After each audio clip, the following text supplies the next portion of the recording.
है, टेबल होने वाला है पासिंग के लिए, कॉन्स्टिट्यूशन के लिए।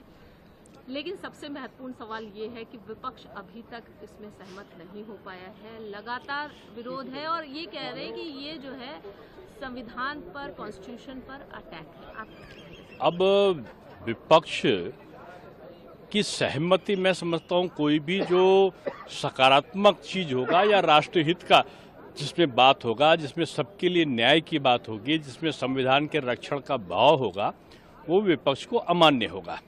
और मैं समझता हूँ कल का दिन भारत के इतिहास में सुनहरे अक्षरों में लिखा जाएगा।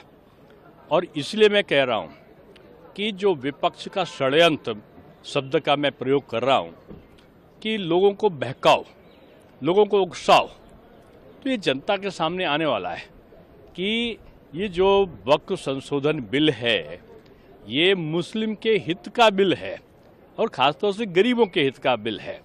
इसमें एक भी इंच जमीन किसी के द्वारा नहीं ली जा रही, न सरकार के द्वारा न किसी अन्य के द्वारा।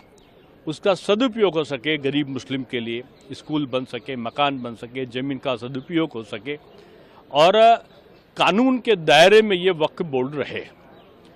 तो इसमें मैं हर्जा क्या है? यही ना कि आप कहते हो कि उसमें संशोधन आप ये क्यों कर रहे हो कि उसमें न्यायालय के समक्ष अगर कोई विसंगति है, न्यायालय में तो अभी भी है। सैकड़ों हजारों केस आज सुप्रीम कोर्ट में लंबित हैं वक्फ के बारे में। सैकड़ों केस आज, हजारों केस जो उच्च न्यायालय में हैं, निचली अदालतों में हैं।